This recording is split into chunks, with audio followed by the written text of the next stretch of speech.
జరిగినటువంటి అనేక పొత్తుల వల్ల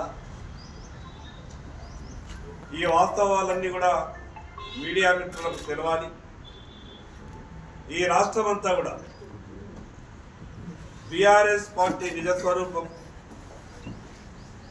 జోగు రామన్న నిజస్వరూపం, టీఆర్ఎస్, కాంగ్రెస్, ఎంఐఎం ఈ మూడు పార్టీలు కూడా ఒక్కటే అని మేము ఎన్నికల సందర్భంలో ప్రతి సమయంలో కూడా ప్రజల్ని కొంత అవేర్ చేసే ప్రయత్నం చేసినాం. టీఆర్ఎస్కు ఓటేస్తా అది ఎంఐఎంకే చేరుతున్నది, కాంగ్రెస్ పార్టీకి ఓటేస్తా అది ఎంఐఎంకే చేరుతున్నది. ఈరోజు కాంగ్రెస్, టీఆర్ఎస్, ఎంఐఎం మూడు పార్టీలు కలిసి ఆదిలాబాద్ ప్రజలు భారతీయ జనతా పార్టీకి నిండు మనస్తో ఆశీర్వదించి ఈరోజు 21 మెజార్టీ స్థానాలు కట్టబెట్టిన భారతీయ జనతా పార్టీ ఎదుగుదలను చూసి ఓర్వలేని TRS party, Congress party, MIM పార్టీలు మూడు కలిసి ఈరోజు కుట్ర చేసింది. ప్రజాస్వామ్యాన్ని గౌరవించాల్సినటువంటి పార్టీలు ప్రజాస్వామ్యాన్ని కూలి చేసే విధంగా ఈరోజు ఏ రకంగా అక్రమ పొత్తులు, అనేక పొత్తులతో ఆదిలాబాద్ మున్సిపాలిటీ భారతీయ జనతా పార్టీ కైవసం కాకుండా తాత్కాలికంగా అడ్డుకోగలిగింది. ఆదిలాబాద్ హిందువుల మనోభావాలను అగౌరవపరిచే విధంగా, ఆదిలాబాద్ ప్రజలు ఇచ్చినటువంటి తీర్పును అగౌరవపరిచే విధంగా ఈరోజు బీఆర్ఎస్, కాంగ్రెస్, ఎంఐఎం కలిసి పనిచేస్తుంది. ఈ ఆదిలాబాద్ మాజీ ఎమ్మెల్యే, టీఆర్ఎస్ పార్టీ జిల్లా అధ్యక్షుడు జోగు రామన్న ఉర్ఫ్ జోగు రఫీవుద్దీన్, ఈ జోగు రఫీవుద్దీన్ అనే వ్యక్తి భారతీయ జనతా పార్టీ ఎట్టి పరిస్థితులలో ఇక్కడ మున్సిపాలిటీపై కాషాయ జెండా ఎగరేయద్దని కాంగ్రెస్తో మిలాఖతై, ఎంఐఎం పార్టీతో మిలాఖతై ఈరోజు ఆదిలాబాద్ ప్రజాస్వామ్యాన్ని వెన్నుపోటు పొడిచింది. ఇవాళ ప్రెస్ మీట్ పెట్టి మళ్ళీ మాట్లాడతారు. సిగ్గు లేకుండా చేసిన పాపాలు చాలయ్యింది. హిందువుల మనసుల గాయాలు పరిచినటువంటి విషయం ఇంకా చాలాదని సిగ్గు లేకుండా ఈరోజు ఈ జోగు రఫీకుద్దీన్ అనే టీఆర్ఎస్ పార్టీ, ఈ జోగు రఫీకుద్దీన్, టీఆర్ఎస్ జోగు రామన్న ఆదిలాబాద్లో చేసినటువంటి ఈ వ్యవహారం ఈరోజు తెలంగాణ రాష్ట్రం మొత్తం మీద కూడా చర్చ జరుగుతున్నది. నేను ఎంపీ గారు మేము ఆదిలాబాద్లో ముఖ్యమంత్రి అధికారిక కార్యక్రమంలో పాల్గొంటే ఇదే జోగు రామన్న ఉర్ఫ్ Jogu Rafiquddin Bharatiya Janata party MLA, MP Congress పార్టీకి వత్తాసు పలుకుతున్నదని మాట్లాడింది. మేము అధికారిక కార్యక్రమంలో పాల్గొంటేనే అంత మాట్లాడింది. ఈరోజు నీ టీఆర్ఎస్ పార్టీ కౌన్సిలర్లని ఎన్ని కోట్ల రూపాయలకు అమ్ముకున్నావు? కాంగ్రెస్ పార్టీ మంత్రుల ఇళ్లలో ఎట్లా నువ్వు సమావేశాలు పెట్టుకున్నావు? కాంగ్రెస్ పార్టీ ఆడించింది ఆటగా ఎంఐఎం పార్టీకి ఎట్లను తలొగ్గి ఎంఐఎం పార్టీకి జీవుదురని ఆదిలాబాద్ ప్రజల మనోభావాలకు విరుద్ధంగా ఈరోజు టీఆర్ఎస్ పార్టీ ఆదిలాబాద్ మున్సిపాలిటీలో వ్యవహారం చేసింది. ఈ రాష్ట్ర మాజీ ముఖ్యమంత్రి కేసీఆర్ గారికి, కేటీఆర్ గారికి, హరీష్ రావు గారికి నేను ఆదిలాబాద్ ప్రజల తరఫున సూటిగా ప్రశ్నలుగా ఈ తెలంగాణ రాష్ట్రంలో టీఆర్ఎస్ పార్టీ ప్రధాన ప్రతిపక్ష పార్టీ అని చెప్తారు కదా, అసెంబ్లీలో కాంగ్రెస్ పార్టీని నిర్వహించేటటువంటి బాధ్యత మాదే అని గొప్పగా మాట్లాడతారు కదా. ఈరోజు మీ పార్టీ జిల్లా అధ్యక్షుడు, మీ మాజీ ఎమ్మెల్యే జోగు రామన్న ఉర్ఫ్ రఫీవుద్దీన్ చేసిన పాపాలు మీ దగ్గర ఏమన్నా ఆ చేసిన పాపాలని కప్పిపుచ్చుకోవడానికా లేదా దేన్ని ఉద్దేశించి ఈరోజు కాంగ్రెస్ పార్టీకి ఆదిలాబాద్ను తాకట్టు పెట్టిండో ఈరోజు టీఆర్ఎస్ పార్టీ జవాబు చెప్పాలి. అధికారిక కార్యక్రమాల్లో నేను పాల్గొంటే తప్పన్న టీఆర్ఎస్ పార్టీ ఇదే కేటీఆర్ గారు మాట్లాడింది. ఆదిలాబాద్ ఎమ్మెల్యే ముఖ్యమంత్రి సభలో గట్ల మాట్లాడతాడని మాట్లాడింది. ఇలా ఏం జవాబు చెప్తావు కేటీఆర్? నీ మాజీ మంత్రే కదా, నీ జిల్లా పార్టీ అధ్యక్షుడే కదా 6 టీఆర్ఎస్ పార్టీ కౌన్సిలర్లు ఎంత కమ్ముకున్నాడు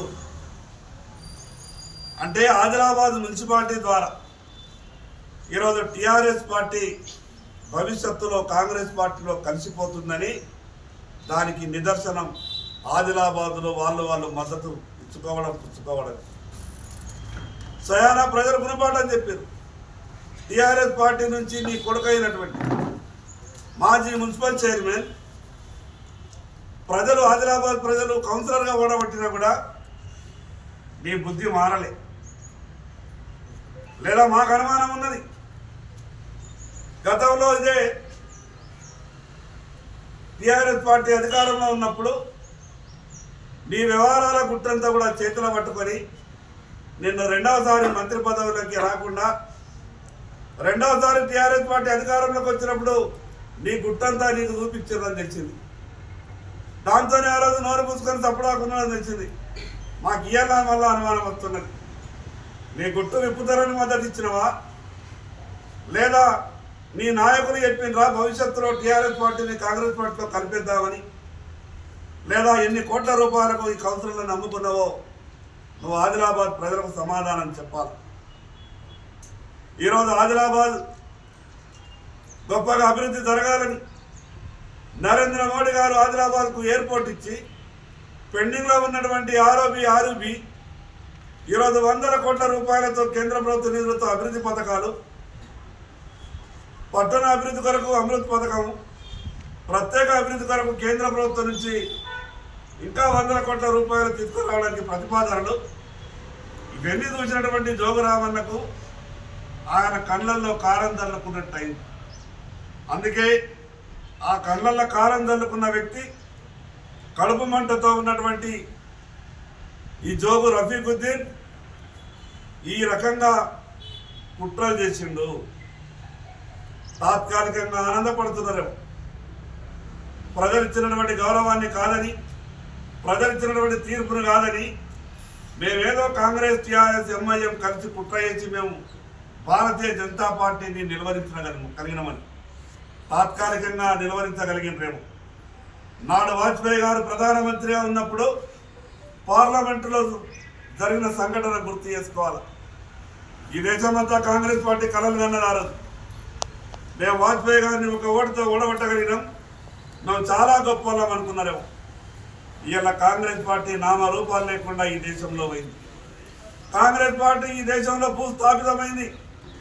రేపు తెలంగాణ రాష్ట్రంలో కూడా ఈ ఆదిలాబాద్లో చేసినటువంటి పాపానికి టీఆర్ఎస్ పార్టీ కాంగ్రెస్ పార్టీ మూల్యం చెల్లించక తప్పదు.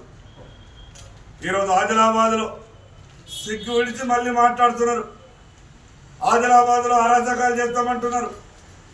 మంచిగా ఉన్నటువంటి ఆదిలాబాద్ని మేము ఎట్లంటే అట్లా ఏమంటే చేయగలుగుతామంటారు. మీకేమన్నా గతంలో చేసినటువంటి పాపాల మీద భయమా? గతంలో నీ కొడుకు లేదా నువ్వు మంత్రి ఎమ్మెల్యేగా ఉండి ఈ ఆదిలాబాద్ మున్సిపాలిటీలో జరిగినటువంటి అక్రమాలు అన్యాయాలు బయటకు వస్తాయని భారతీయ జనతా పార్టీ కుర్చీలు కూర్చుంటే Bharatiya Janata party Adilabad municipal chairman అయితే అక్రమాలన్నీ బయటకు వస్తాయని భయంతోనే ఈరోజు అనైతిక పొత్తులతో ఈరోజు ఆదిలాబాద్లో మున్సిపల్ ఎన్నికల ఫలితాలు.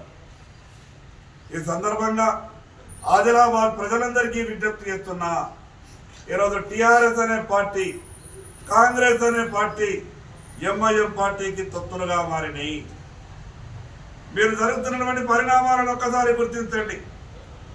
రేపు భవిష్యత్తులో టీఆర్ఎస్ కాంగ్రెస్ అనే పార్టీలు ఓట్ల కొరకు వస్తే వీళ్ళకు చీపుర్లతో మర్యాద చేయవలసిందిగా నేను ప్రజలందరికీ విజ్ఞప్తి చేస్తున్నా. ప్రజాస్వామ్యంలో గొప్పగా వ్యవహారం చేసినటువంటి పార్టీలు ఇంత దిగజారుడు తనానికి వాళ్ళు ఒడిగడతారని ఎవరు కూడా ఊహించలేదు. 21 మంది ఎక్స్ అఫీషియల్ సభ్యులం కలిపి 23 మంది సభ్యులను మేము ఉంటుంది. ఇంకా మాట్లాడతాడు సిగ్గు లేకుండా. మేమంతా కలిసి టీఆర్ఎస్, ఎంఐఎం, కాంగ్రెస్. ఇది జోగరామన్న మాట్లాడు. జోగరామన్న ఊరుకు జోకు రఫీకుద్దీన్ మాట్లాడే మాటలు. మేమంతా కలిసి మేము ప్లానింగ్తో మేము భాజపాని అడ్డుకున్నాం, భారతీయ జనతా పార్టీని రాకుండా చూసినామని అంటాం. ఒక పక్కేమో మా ప్రమేయం లేదు అని అంటారు. అందుకే ఆదిలాబాద్ ప్రజలారా, మీరు గొప్పగా ఆలోచించి భారతీయ జనతా పార్టీకి మద్దతిస్తే మీ మద్దతుని అవమానపరిచే విధంగా, ప్రజాస్వామ్యాన్ని కూలి చేసే విధంగా టీఆర్ఎస్ పార్టీ వ్యవహారం చేసింది. దీన్ని తప్పకుండా రాష్ట్ర స్థాయిలో చర్చ పెడతాం, రేపు రాష్ట్ర అసెంబ్లీలో చర్చ పెడతాం. రేపు జరిగేటటువంటి అన్ని విషయాలలో ప్రజాక్షేత్రంలో ఈ టీఆర్ఎస్ కాంగ్రెస్ పార్టీలు చేసినటువంటి మోసాన్ని మేము ప్రజల దగ్గరికి తీసుకెళ్తాం. భారతీయ జనతా పార్టీకి 21 సభ్యులను ఇచ్చినటువంటి ఆదిలాబాద్ పట్టణానికి ప్రత్యేకంగా మేమంతా కూడా ఆయా వార్డులే కాకుండా పట్టణం అంతా కూడా గొప్పగా అభివృద్ధి చేసే విధంగా మా వంతు పాత్ర కూడా గౌరవ ఎంపీ గారి నాయకత్వంలో, కోడం నగేష్ గారి నాయకత్వంలో కేంద్ర ప్రభుత్వం నుంచి ప్రత్యేకమైన నిధులు తీసుకొస్తాం. అభివృద్ధిలో మా వంతు పాత్ర కూడా పోషిస్తాం. కానీ ఓటరు మహాశైలారా, మీరంతా కూడా గమనించండి, ఎంత మూర్ఖమైన నిర్ణయం తీసుకున్నది టీఆర్ఎస్, ఎంత ఘోరమైన నిర్ణయం తీసుకొని ఈరోజు భారతీయ జనతా పార్టీని అడ్డుకున్నది. కాంగ్రెస్ పార్టీ, టీఆర్ఎస్, ఎంఐఎం పార్టీల వైఖరిని ప్రతి ఒక్క ఓటరు మహాశయులు గమనించాలి. అందుకే భవిష్యత్తులోనైనా టీఆర్ఎస్, కాంగ్రెస్ పార్టీలని నామరూపాలు లేకుండా చేస్తే తప్ప ప్రజాస్వామ్యానికి మనుగడ ఉండేటటువంటి పరిస్థితి లేదు తెలంగాణలో. కాబట్టి తెలంగాణ ప్రజలంతా కూడా గొప్పగా ఆలోచించాలని తెలంగాణ ప్రజలందరికీ ప్రత్యేకంగా విజ్ఞప్తి చేస్తా ఉన్నాం.